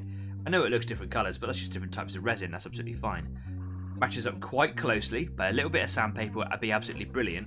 And with this double section here, it means that I can do sidings. How cool is that? So this piece here goes off into this little section, which it needs another piece on the end there for it. And that matches into this piece on the end here. How cool is that? So this one needs a little bit of clean up between the two, but as you can see, the join really isn't that bad, and if you weren't that fussy, who cares? The detail on all of these pieces and all the extra rail pieces in there is just stellar. Absolutely amazing. Staff says, shh, not so loud so the wife doesn't know, because Stafford and Dave, myself, we went there together, and we probably bought them out of an awful lot of their stock. It was a really, really good day there. Get the detail and all this stuff at the end. It's just wonderful. Dave says they've got an amazing set of trenches. They do a wonderful set of trenches there as well. It was really good. So I've got loads of those pieces. I've also got another piece with a little crossing on it, just here. Again, loads of detail in all the woods so that you can drive across the rails. The only real thing here is, as I got it home, I chipped a little piece off the end of the wood here. I still have that piece, so I can just glue it straight back on. Even if I could hide that really well. That's not a defect on behalf of Ironclad Miniatures. It was just I knocked it when it was coming out of the packet. That's all. Yeah, let myself down there a bit, but do you know what? It's absolutely fine. Absolutely incredible quality, and just really nice people who absolutely deserve your attention. At least to go and peruse through their catalogue, and I highly recommend their terrain and their miniatures. Go and have a little look. I was talking to John and Samantha for ages, and I'm looking forward to kind of building up an ongoing relationship with these guys, just to kind of cover their stuff more. As and when I get around to like painting these and building these and putting them on my terrain boards and whatever, I will do a whole feature, like I sometimes do, on making stuff or product reviews and things like that. I know we've done like a bit of a product review now, but yeah, absolutely wonderful. To go along with these, I didn't stop there. Oh no, I've got a little platform as well, little bricks all the way around. I've got the hiccups that the vodka's hit me right at the bottom there. On the top, nice little bit of grainy texture. A little bit of a step for the edge of the platform, and some steps made from bricks so that I can put them on the edges, but separate, so I can put them on whatever side I want. And I got two of these to come with that and that in the bag. I can put them wherever I want, so I can put that up against my siding and have like a little platform, make it look like an industrial platform. My idea was to put two lengthways and have steps on either end. But if I don't glue them all together, I can kind of move them around as and when I want. And then I went to Desane Studio, and I've been there before as well, and because I can't help myself, I bought myself another dinosaur. This is my favourite dinosaur. It's a Carnotaurus. I haven't painted any of my dinosaurs yet, and the first time I saw Desane Studio was down at Exeter last year, so it's high time I pulled my finger out of my bum and actually got on and painted some of these. I bought a T-Rex the first time I saw these guys, and I've actually given it to Kez, who's not online tonight, because Kez has recently bought a 3D printer using resin, so the same sort of feature as this. Because the T-Rex is so big, it's hollow, and it had drain holes in it, because if there's any resin anywhere on it that stays liquid, it can eat away and corrode at the actual dry resin. And it's done that, unfortunately. I thought it was completely drained. It's been sat on my bench for a year, and I noticed the other day that one of his legs is literally split open and separated a little bit. So I'm hoping that by putting it in Kez's curing station. It might just help cure what's in there, and then I can try and clamp it and glue it and make sure that it's repaired. Or I can fill it. It's not that bad. It looks pretty awful, but yeah, it's just one of those things, isn't it? I'm sure I can hide it. So I've got a T-Rex, I've got an Ankylosaurus, and I've also got a Carnotaurus now. So it's about time I did something with this. And I've also got like a big Thunderbird as well, from the, just after the dinosaur period. It's not like, the Tracy family. Anyway, so yeah, that's some loot that I bought. Stafford also very kindly bought me a couple of 15mm M3 Lees, which I will give you the money back for. They are all now made. I finished making them last night while I was sat in front of the TV before I made the listing for today's show. We had a great time at Exeter, and it was wonderful to go again as a community. And I'm always, let's get away from here for a second. And I'm always looking for ways in which the community can get together. Any ideas that you want to go and do as a team, as a group of friends who meet, once a week on the show, want to go and do something together? I'm all ears. For us who live locally, there's quite a few people who, people around me who know me, which is great to have the support of those friends. We do things quite a lot together anyway. But if you live a bit further afield and you want to go do something, I'm totally up for it. We've met loads of people over the last sort of few months, if not anywhere else. And it's been great to kind of put faces, in contact with those people as well. Obviously, we went to Salute 50. That was a brilliant time away in London. And we've been to the Tank Museum in Bovington so many times now that I can't even remember. I can't even count them on one hand. Fairly locally to me and some of the community is the Combatant Combat Museum, which, collection, which is basically started off as a guy had some stuff once, and I think his collection has expanded into now a museum where you pay to go and get in.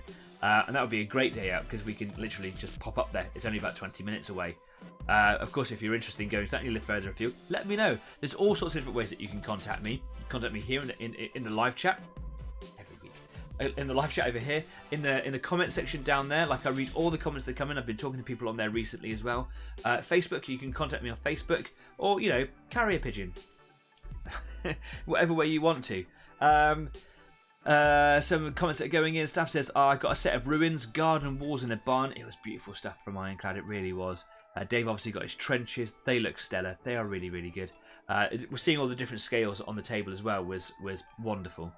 Jeff says, look at all those sleepers to paint. Of course, you have had practice doing that for me. So a few years ago, over a winter, because I used to not work winters, I do now. I helped my dad by painting up one of his customer builds, which was about 16 feet of German railway and 28mm. Being a miniature painter, I cracked on. I did it all very, very well. Painted beautiful rust colours down the side of the rails, polished metal on the top, sleepers all a different colour. All the gravel was all done, and it took me a week to paint it. Got to the end of it and went, I don't like the colour. Started again. It was a horror show. You'll be happy to know I'm thinking about quicker ways of doing this set, being 15mm as well, hopefully. Ways in which I kind of avoid too much painting on it. Won't show up so well. So yeah, I got it all home, laid it all out. My partner goes, wow, that looks cool and very boring to paint, and the horror memories came flooding back to me. Yeah, but it's going to look really good when it's done. I don't know whether to build them permanently onto my boards or to have them as scattered terrain. I think I'm going to do them as scattered terrain. Because it just means that I can mix and match my terrain as when I want to. But there's a benefit to doing either, isn't there? Probably going to go with scattered terrain though. Anyway, that's Ironclad. John, Samantha, I hope I got your names right. It was a pleasure to meet you. Thank you so much for entertaining me and the community that came along with me and talking to me for such a long time.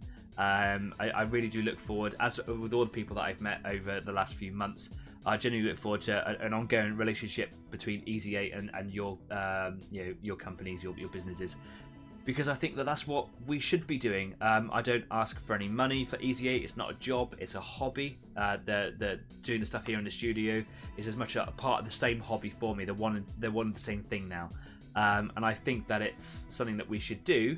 Not everyone. I mean, I understand why people want to charge money for doing what they do on YouTube, but for me, I think it's about kind of spreading, the wonderful businesses that are out there and the wonderful enterprises that you can see, the different services and the different miniature providers and whatever. And I will never charge for that for the time being, because I don't know what the future holds. You know what I'm trying to say. I just kind of want to share what you do and your products with everyone, because it's wonderful stuff. So it was a great day. Thanks very much. Let's move back over to my workbench. So yeah, Exeter, what a day. And then we had a massive carvery. Oh my god, that pie was amazing. Cool. Vodka on the map. Right. He is looking pretty good. I probably want to get the transfers on him now. But of course I've left my knife downstairs. So what I'm going to do is I'm going to hit him with a layer of varnish. I'm probably going to do gloss varnish to start with.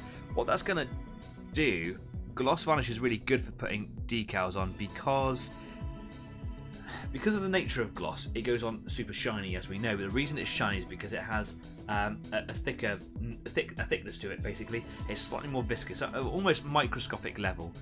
So it fills in all the lumps and bumps and things like that you can't really see with the naked eye, and that's what creates the reflection because there are less sort of oblique angles on that flat surface. Matte varnish, I assume, is going to be much thinner and won't cover so shiny. It's being matte. If you've got a shinier surface, it means it's generally flatter and smoother for your decal to go onto.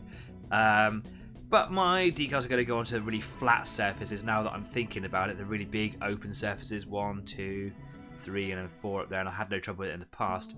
So I'll save the gloss varnish, and I'm going to hit him with a matte varnish all over. So I'm just going to move this stuff out of the way so that I don't overspray onto everything else. And create a little bit of space here. Here we go. I'm going to charge up the compressor, so you'll hear that in the background. It's also a little bit further out from under the table than it normally is, so if you're picking it up on the microphone, soz. And let's get some varnish, matte varnish. Here we go. I'm going to get up a little sheet of paper. Bring my little sheets of paper on, so that I can spray directly on my mat. Not one of those guys. Here we go. And I'm just going to give that a bit of a shake. Just a little bit. There's no pigment in it, so I don't need to give it a really big shake. Clean this airbrush out really good the other day. So, there we go. So it should run really smoothly today. He hopes. Yeah, that looks like it's got a smooth action. Probably over there for a minute. So, just going to put in a few dollops at the bottom of the hopper in there. Like that. And I'm going to put in some thinner as well. I like to mix thinner with my varnish, quite a heavy mix of it, because the varnish is just such an aggressive and thick substance. Make it to flow a little smoother. So I'm going to put in, I'm going to put in three drops there. I'm going to put in a drop of Flow Improver as well. Flow Improver is just brilliant stuff.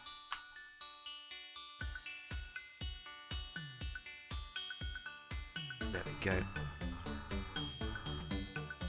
That's going to come out quite thin. I've got a bit of a runny nose. I'm really sorry. I'm going to sniff. Let me just turn my mic off a minute. Yeah, I did that on air. That was great. Did a proper, you know. Right, mix all that in. One thing I need to get out of the habit of is mixing in the hopper. That's what I bought these little pallets for. That's why they got that little pouring thing on there. But I'm just so used to doing this over the last few years now. It's just become second nature to kind of mix in there. By mixing it in its own little pallet and pouring it in, just means that I get a more thorough mix, and I'm not missing anything that's kind of gone into the paint chamber that I can't reach, which is why I use this really knackered old brush here that's not good for anything but this. Oh, trusty. There we go. Clean that off. Right, bit of a flow test. Perfect flow. There's still a little bit of wet paint on his arm there, so I'm just going to hit that with a little bit of air from a distance. I don't want to blow it around, but hopefully that airflow over it should just dry that contrast paint. It's looking really good though. I'm really happy with it. I'd love to know what you guys think. Do you like it? Do you not?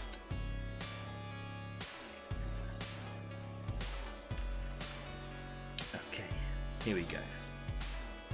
Being that it's matte varnish as well, it can be quite difficult to see where it's actually landed, so I'm looking for a little bit of reflectiveness from the lights. As I spray, it dries, obviously, but you can, when it dries pretty quickly because it's going on so thin. If I catch it in time, I can see, yep, there's a patch there, there's a patch there. That's good. Bit of air flowing over that, lovely. sealing all of that lovely work in.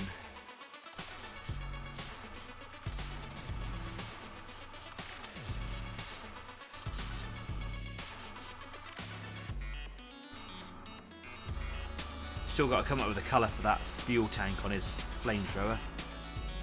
That can be done later though. There's a few of the details that I've got to do. Some brass work to do on the engine. I've got the engine, the reactor, whatever you want to call it.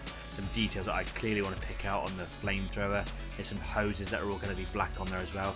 So it's not like I'm finished and I'm, you know, there's going to be no details. There's going to be a few bits and pieces to go on there. There's obviously some iconography on there, like the skull of the cog.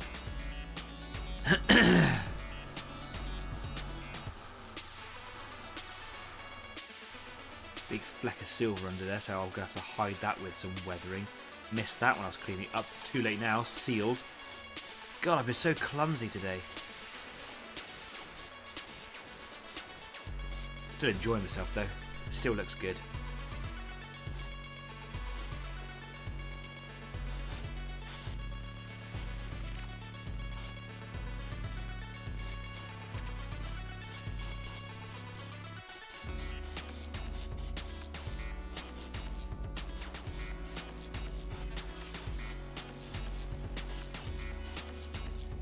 Still got quite a bit of varnish in there. Maybe I made too much.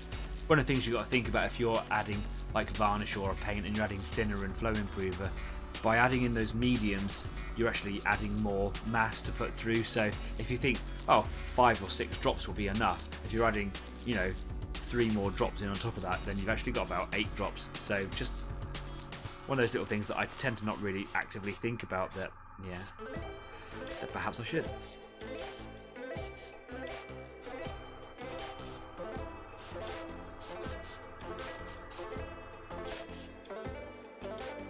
I think with the flamethrower, I'll do the body of it all black. Even though I've kind of painted it silver now, it means that if I decide to not paint it black, that at least it is painted in this colour. But I think I like to match it in with a machine gun that's on the other one, so there's not too much silver up there. I'm tempted to do something with the muzzle, like maybe paint it brass, or sorry, gold, or make it look brassy. But actually I think it looks quite good as silver, and I might paint like the pipe that is essentially the barrel, which you can just see there's like a little gap in there. And there's obviously the nozzle, whatever. I could paint that all like brass to make it look like the barrels are all brass.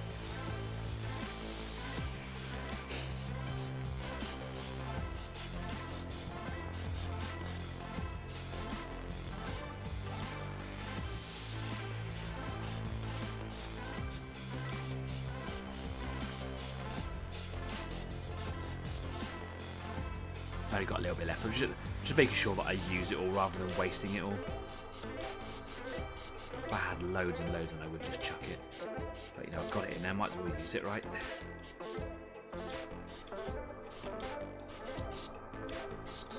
Cool. There we go. Right, let's get the purge tank. The purge tank. This is what this is for. So just filling that up really quick, not for adding precision drops for mixes. Right, make sure that I've got everything done here.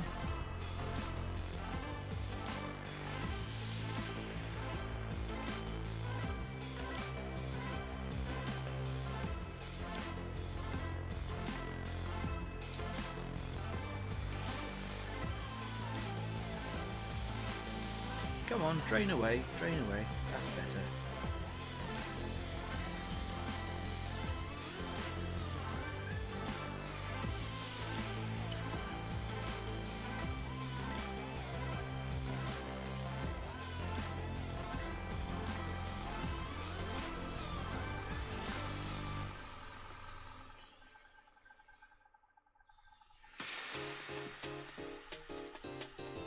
We don't have much longer left on the show now, just about another 10 minutes or so really. So I would love to know in that time how your projects are going on this evening, because obviously you've been working on some things yourselves. What have you been doing? How has it all gone? Have you had any problems? Have you had any successes? Have you finished something? That'll be good to know. Have you been painting? Have you been building? Show us pictures, of course. I'd love to see some pictures. Stick them up on Discord at the Easy 8 After Party, or stick them on Facebook. Links down in the description. Hopefully they work this week. course, you can just search for us on Facebook, Easy8. Or you just search for us on Discord, Easy8. It's the same symbol, the same logo.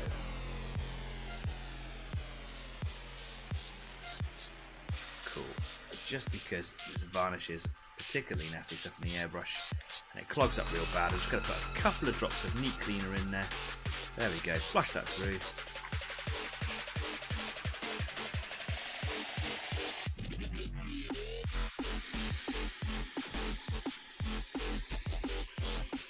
Now just a little bit of water in there just to flush that through as well.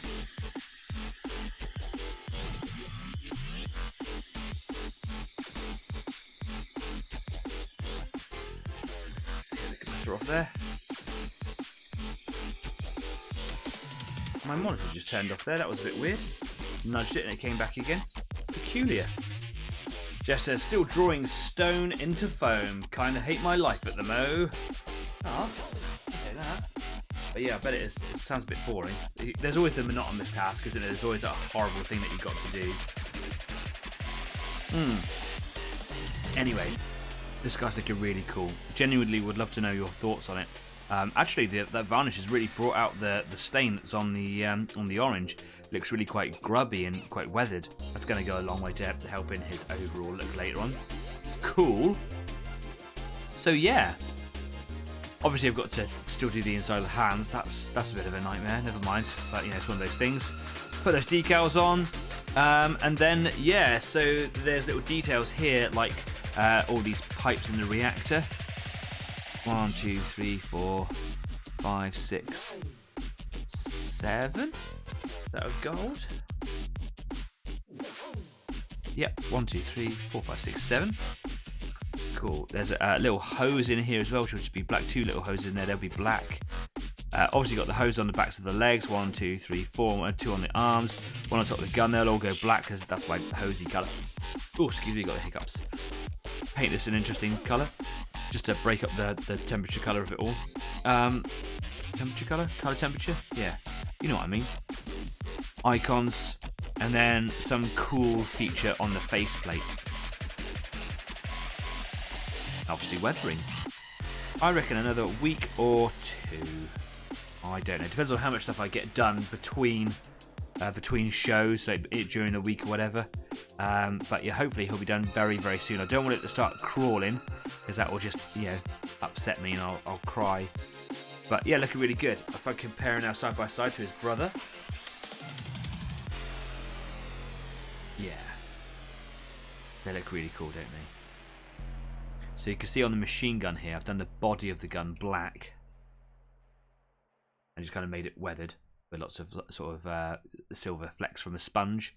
And you can see some little accents in gold. So just here at the end of the barrel, you can see some little like goldy bits on there. There's an ammunition belt going in, which is a very simple, just a strip of black, not even anything done with that really. And then some gold bits sticking out of it to make it look like bullets. Obviously, I want the same sort of appearance with the flamethrower here.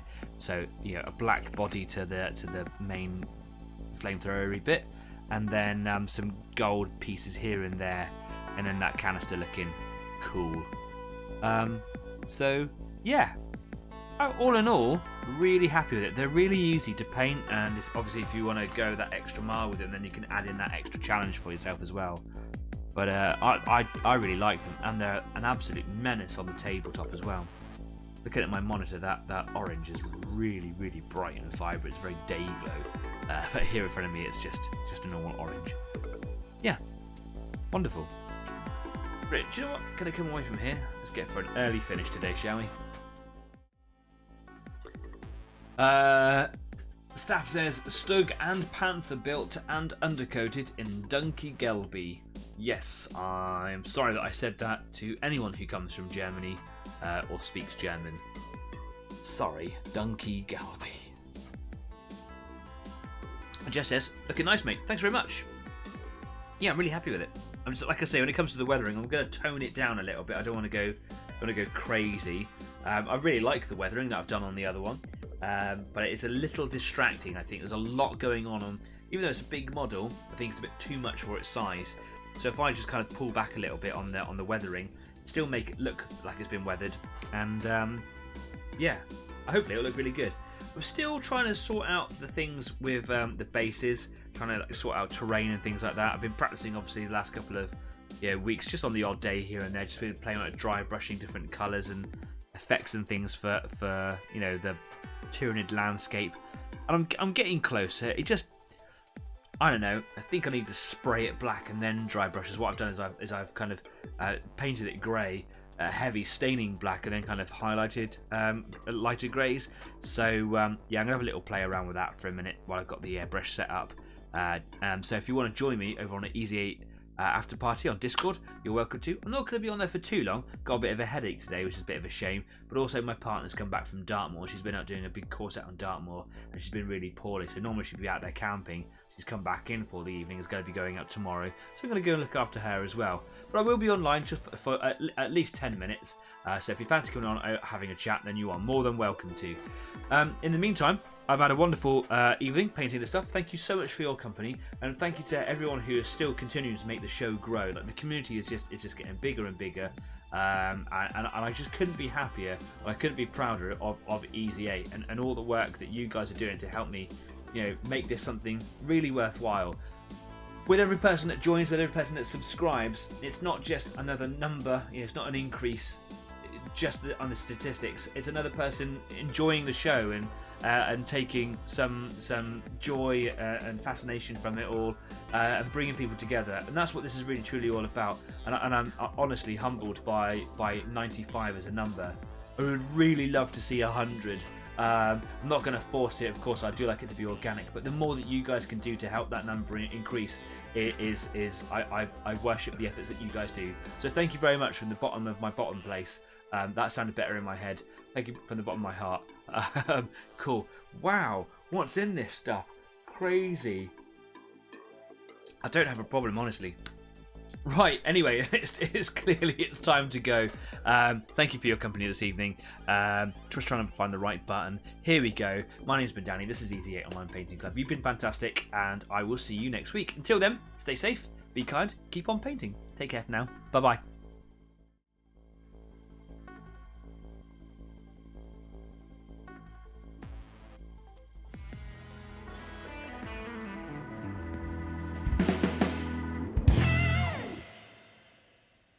Donkey Gelby. You thinking?